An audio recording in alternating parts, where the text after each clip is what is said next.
Hello dear student, welcome to online classes in एचडीएसपी।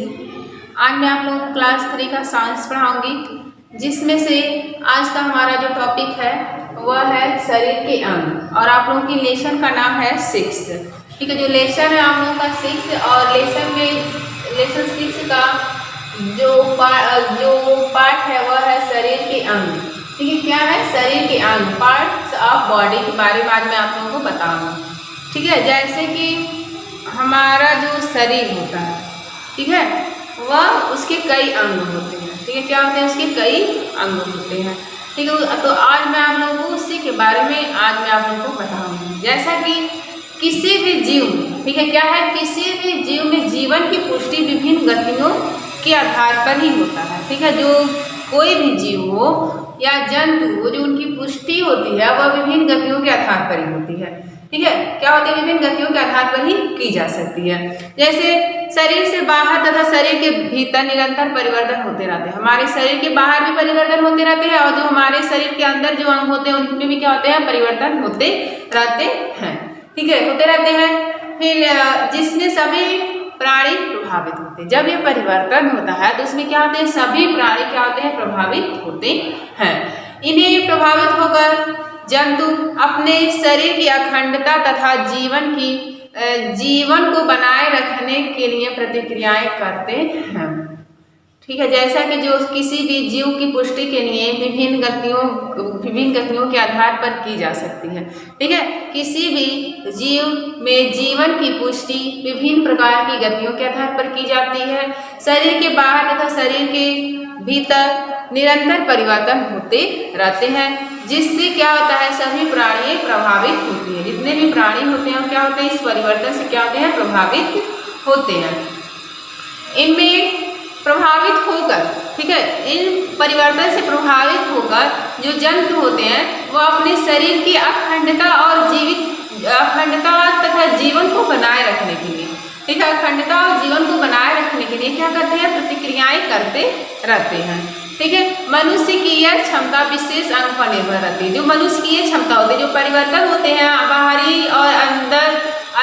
बाहरी और भीतरी अंगों में जो परिवर्तन होते रहते हैं, इस परिवर्तन से क्या होता है? मनुष्य को प्रभावित करता है। लेकिन मनुष्य क्या करता है? अपने जीवन को बनाए रखने के लिए, अपनी अखंडता तथा जीवन को बनाए रखने के लिए वह क्या करता है? प्रतिक्रियाएं करता है। और ये जो प्रतिक्रियाएं होती हैं विशेष अंगों पर क्या होती है? निर्भर रहती हैं। ठीक है, जिन्हें हम क्या कहते हैं? ज्ञानेंद्रियां कहते हैं। ठीक है, क्या कहते हैं? ज्ञानेंद्रियां कहते हैं। अब ज्ञानेंद्रियां क्या होती हैं? ठीक है, जैसे कि हमारा जो टॉपिक है ज्ञानेंद्रियों का वर्गीकरण, जो आज का हमारा है उसमें टॉपिक है वो क्या है? ज्ञानेंद्रियों का वर्गीकरण।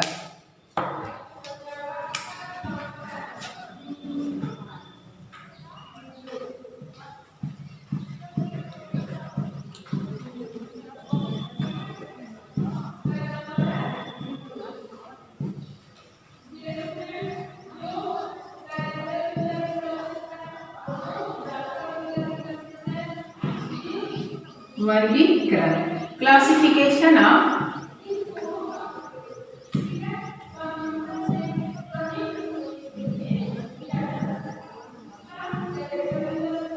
Sense organs, classification of sense organs.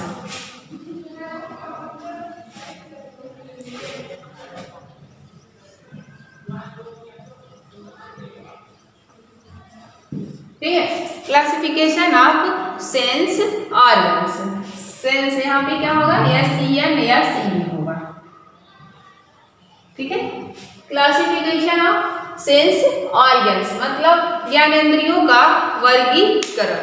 क्या है? ज्ञानेंद्रियों का वर्गीकरण। जैसा कि मैंने ज्ञानेंद्रियां क्या होती हैं, ठीक है, जो ज्ञानेंद्रियां होती हैं वह मनुष्य के एक अंग होते हैं। ठीक है, जो ज्ञानेंद्रियां है वह मनुष्य की क्या है? एक अंग है, जो क्या होता है? देखने, सुनने, महसूस करने, स्वाद आदि का पता लगाता है। जो ज्ञानेंद्रियां होता है वह क्या होता है? मनुष्य का अंग होता है, जिसके कारण क्या होता है? देखने, सुनने, महसूस करने, स्वाद का पता लगाने में हमारी क्या करती हैं? सहायता करती हैं। ठीक है, और ज्ञानेंद्रियां जो है हमारे शरीर का क्या है? संवेदी अंग होते हैं। ज्ञानेंद्रियां हमारे शरीर की क्या कहलाती हैं? संवेदी अंग कहलाती हैं। ठीक है, इन अंगों से हमें पीड़ा, दबाव, सर्दी, गर्मी, ठीक है, मीठा, खट्टा, काला, मतलब सारी क्रियाएं इनसे हमें क्या होता है? पता चलता है। ज्ञानेंद्रियों के माध्यम से क्या होता है? उन्हें हम क्या कहते हैं? संवेदी अंग कहते हैं। संवेदी का मतलब आप लोग जानते हैं कि महसूस करना। ठीक है, हमारा शरीर क्या महसूस कर रहा है, हम ज्ञानेंद्रियों के माध्यम से जान जाते हैं।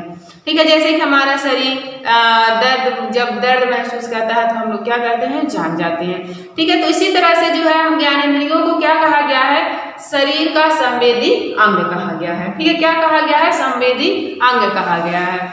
जो ज्ञानेंद्रियां होती हैं उनको हम लोग कितने भागों में बांटे हैं? 5 भागों में बांटे हैं। ठीक है, कितने भागों में बांटे हैं? 5 भागों में बांटे हैं। ठीक है, पहला हमारा क्या है? आंख है। ठीक है, पहला हमारा क्या है? आंख है। ठीक है, आंख क्या है? हमारा एक ज्ञानेंद्रियां है जिन्हें हम लोग क्या कहते हैं? आईज। दूसरा जो हमारा है वह क्या है? नाक है। ठीक है, दूसरा हमारा अंग क्या है? नाक है, जिन्हें हम लोग कहते हैं नोज।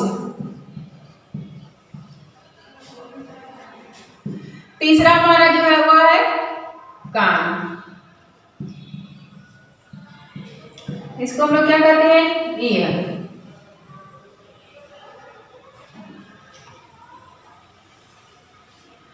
आंख, कान, नाक हो गया, और जो चौथा वह है जीभ।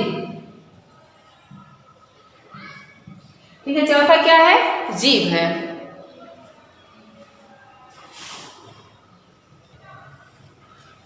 चौथा हमारा क्या है? जीभ है, जिसको हम लोग कहते हैं टंग।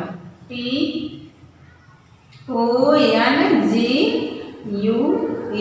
ठीक है, क्या है?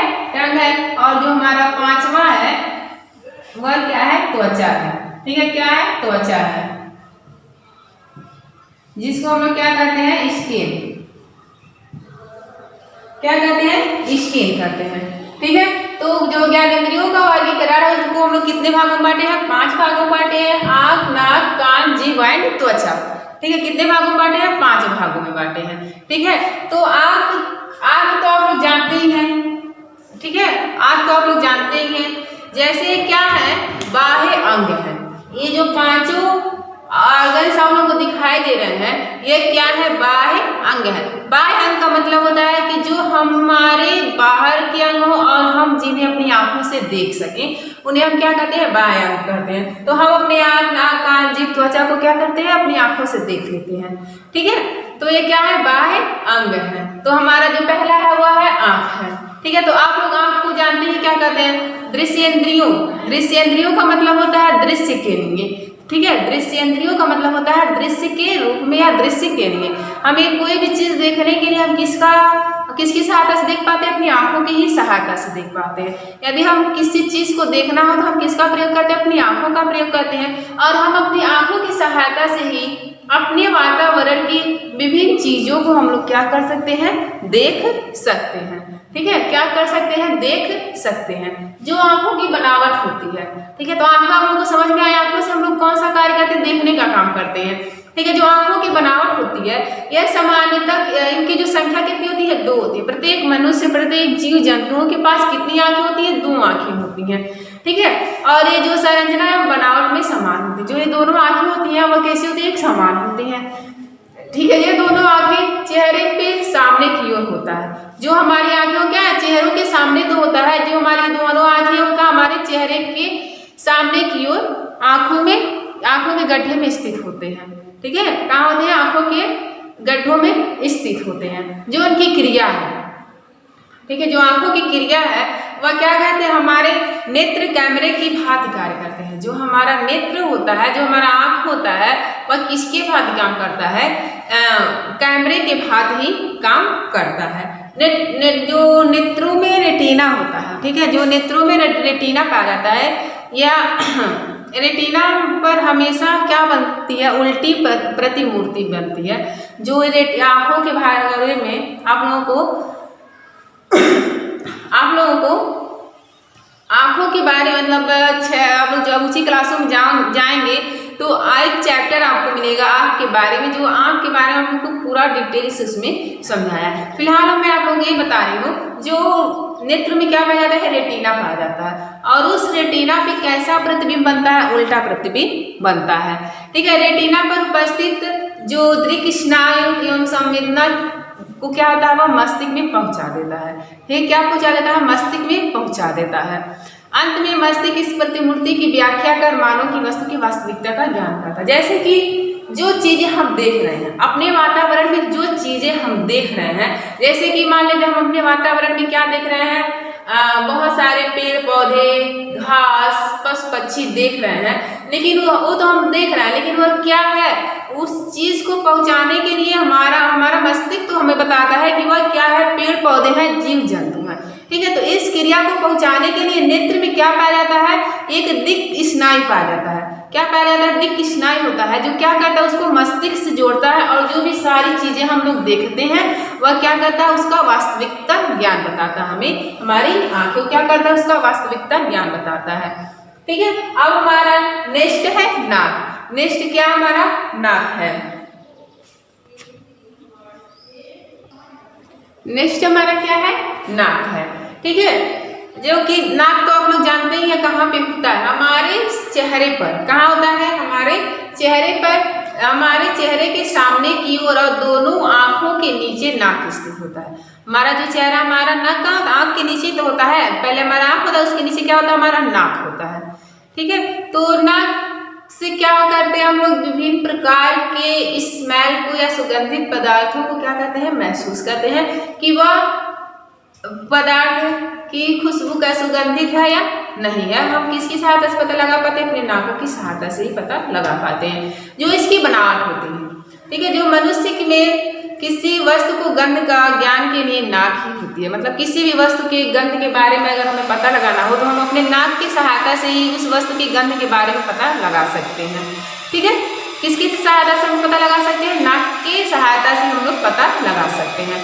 जो नाक में उपस्थित, ठीक है, नाक में उपस्थित की बनी एक महीन तथा एक घड़ी नासा पट्टी होती है।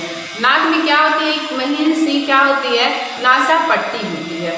ठीक है, और वह जो क्या होती है, नासा गुहा को दो भागों में पृथक कर देती है। जो नासा पट्टी होती है नाक में, वह क्या करती है, नासा गुहा को दो भागों में क्या करती है, उसको पृथक कर देती है, बांट देती है। जैसे कि हमारे नाक में क्या है, दो होल हैं, तो वह जो क्या करती है, जो नासा पट्टी है वह उसको दो भागों में पृथक कर देती है।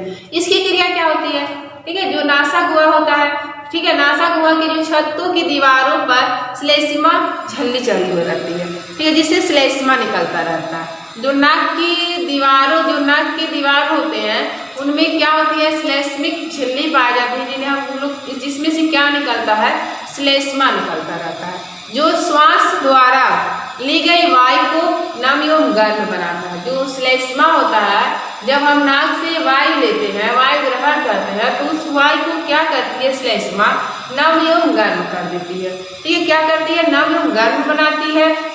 जुकाम होने की स्थिति में श्लेष्मा की मात्रा काफी बढ़ जाती है। जैसे कि जब हमें सर्दी होता है, जुकाम होता है, तो किसकी मात्रा बढ़ जाती है, श्लेष्मा की ही मात्रा बढ़ जाती है, जिसके कारण हमें क्या होता है, सर्दी जुकाम हमारा बढ़ जाता है। और तथा नाक का क्या मार्ग रुक जाता है। आप लोग जैसे जानते हैं, जब आप लोगों को सर्दी जुकाम होता है तो क्या होता है, हमारा नाक बंद हो जाता है, और किसके कारण होता है, श्लेष्मा के कारण ही होता है।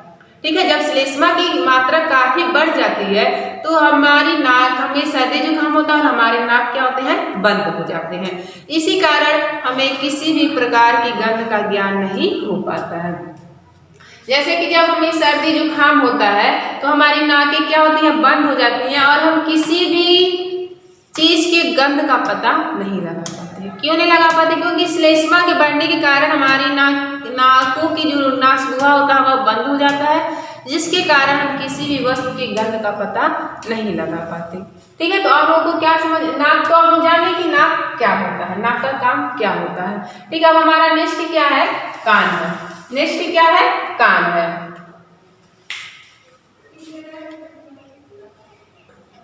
ठीक है, अब हम क्या पढ़ेंगे, कान के बारे में पढ़ेंगे। जैसे कि जो स्वर इंद्रियां होती हैं, स्वर इंद्रियां मतलब स्वर प्लस इंद्रियां जो सुनने के काम में आती हैं। क्या कान से हम क्या करते हैं? कान के माध्यम से हम विभिन्न प्रकार के ध्वनियों को सुनते हैं। ठीक है, कान के माध्यम से हम विभिन्न प्रकार के ध्वनियों को सुन पाते हैं, इसलिए हम उससे हम क्या कहते हैं? स्वर इंद्रियां कहते हैं। क्या कहते हैं? स्वर इंद्रियां कहते हैं। जो इनकी बनावट है और जो इनके कार्य है मैं आप लोगों को नेक्स्ट वीडियो में बताऊंगी। ठीक है, तो मुझे पूरा उम्मीद है कि यह वीडियो आप लोगों को अच्छे से समझ में आया होगा। और आप लोग इस वीडियो को नहीं समझ में आया है तो आप लोग इस वीडियो को ध्यान से देखिएगा और समझने का प्रयास करिएगा। धन्यवाद।